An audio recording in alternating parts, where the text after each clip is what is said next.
Welcome to me ఇంటి వంట by Lakshmi. మీ ఇంటి వంటలో ఈ రోజు చింతపండు పులిహోరాన్ని చాలా టేస్టీగా అచ్చం గుళ్ళో పెట్టే ప్రసాదం లాగా ఉండాలంటే ఎలా ప్రిపేర్ చేసుకోవాలో చేసి చూపిస్తున్నాను.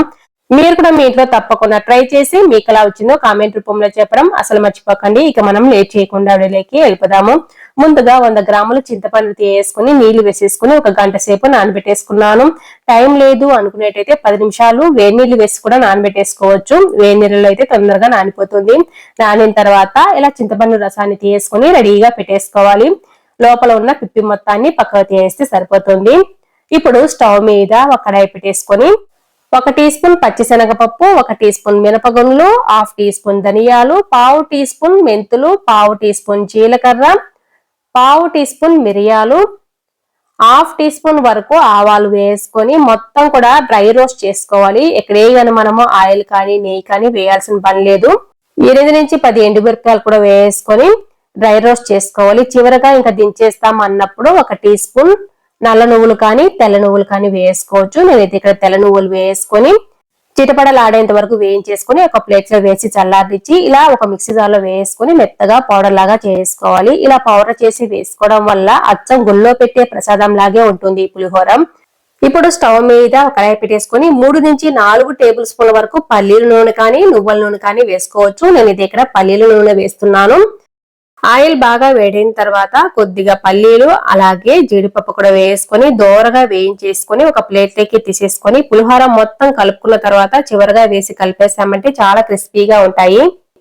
ఇప్పుడు ఇదే ఆయిల్లోనే 1 టీ స్పూన్ ఆవాలు, జీలకర్ర, మినపప్పు, శనగపప్పును కలిపి పెట్టుకున్నాను. ఆ పప్పు దినుసుల్ని వేసుకున్నాను. 2 ఎండుమిరపకాయలు తుంచి వేసుకున్నాను. 1 చిటికెడంత ఇంగు కూడా వేసుకొని 1 5-6 పచ్చిమిరపకాయలు నిలువుగా కట్ చేసి వేసుకున్నాను. కొద్దిగా కరివేపాకు కూడా వేసుకొని దోరగా వేయించేసుకోవాలి. ఇవి కొద్దిగా వేయించుకున్న తర్వాత 1 టీ స్పూన్ వరకు పసుపు కూడా వేస్తున్నాను. ఒక్కసారి అలా కలిపేసుకొని ముందుగా చింతపండు రసాన్ని తీసుకున్నాం కదా, ఆ రసాన్ని వెంటనే వేసుకోవాలి. కొద్దిగా బెల్లం ముక్క కూడా వేసుకుంటున్నాను. టేస్ట్ బ్యాలెన్స్ అవుతుంది. మొత్తం బాగా కలిసినట్టు కలిపేసుకున్నాను. ఈ చింతపండు రసం వేసుకున్న తర్వాత కొద్దిగా సాల్ట్ కూడా వేస్తున్నాను. మన రుచికి సరిపడా వేసుకోవచ్చు. నేనైతే ఇక్కడ 2 టీ స్పూన్ల వరకు వేసుకున్నాను సాల్ట్. ఇప్పుడు మూత పెట్టేసుకొని చిక్కబడేంత వరకు ఇలాగే ఉడికించుకోవాలి. మధ్య మధ్యలో చెక్ చేసుకుంటూ చూసారు కదా, ఇలా కొద్దిగా చిక్కబడింది కదా.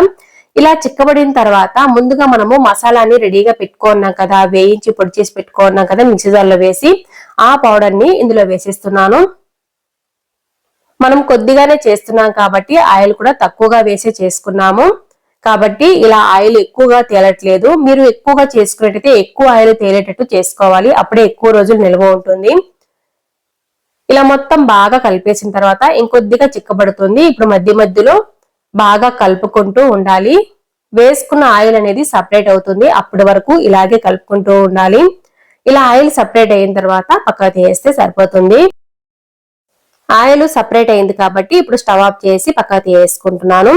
పూర్తిగా చల్లారిన తర్వాతనే ఒక 8 కంటైనర్ లో పెట్టేసుకుని ఫ్రిడ్జ్ లో పెట్టుకున్నామంటే నెల రోజుల పాటు నిల్వ ఉంటుంది. అదే బయట పెట్టుకున్నట్టయితే వారం రోజుల పాటు నిల్వ ఉంటుంది. ఎక్కువ రోజులు నిల్వ పెట్టుకున్నట్టయితే ఆయిల్ మాత్రం పైకి తేలేటట్టు ఉండాలి. అప్పుడే ఎక్కువ రోజులు నిల్వ ఉంటుంది. ఇప్పుడు అన్నం ఎలా కలుపుకోవాలో చూపిస్తాను. ఇప్పుడు వేడివేడిగా ఉన్న అన్నాన్ని తీసుకొని ఇందులో కొద్దిగా పసుపు వేస్తున్నాను. వేడివేడిగా ఉంది అన్నము, చల్లగా లేదు. అలాగే పైనుంచి కొద్దిగా నెయ్యి కానీ ఆయిల్ కానీ వేసుకోవచ్చు. నేనైతే ఇక్కడ ఆయిల్ వేసేసి కలిపేస్తున్నాను.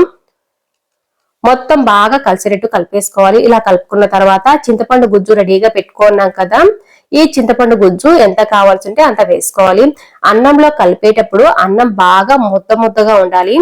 అప్పుడే మనకు ఈ చింతపండు పులిహోర గుజ్జులో ఉన్న ఫ్లేవర్స్ అన్ని కూడా అన్నానికి బాగా పడుతుంది. చల్లారే కొద్దీ పొడిలాడుతూ వచ్చేస్తుంది అన్నం కూడా. అప్పుడే ఈ చింతపండు పులిహోర చాలా టేస్టీగా ఉంటుంది. చూసారు కదా, ఇలా ముద్దగా ఉండాలి. ఇలా కలుపుకున్న తర్వాత చివరిగా మనము పల్లీలు, జీడిపప్పు వేయించుకున్నాం కదా, వాటిని పైనుంచి వేసి కలిపేసుకున్నామంటే మధ్య మధ్యలో ఇవి క్రిస్పీగా తగులుతూ చాలా టేస్టీగా ఉంటాయి.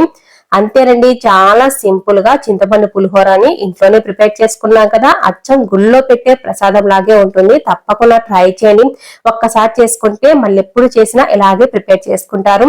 మీకు ఈ వీడియో నచ్చినట్లయితే తప్పకుండా ఒక లైక్ కూడా చేయండి. అలాగే కొత్తగా చూస్తుంటే సబ్స్క్రైబ్ చేసుకోవడం మాత్రం అసలు మర్చిపోకండి. మీ ఫ్రెండ్స్ కి, రిలేటివ్స్ కూడా షేర్ చేయండి. Thanks for watching.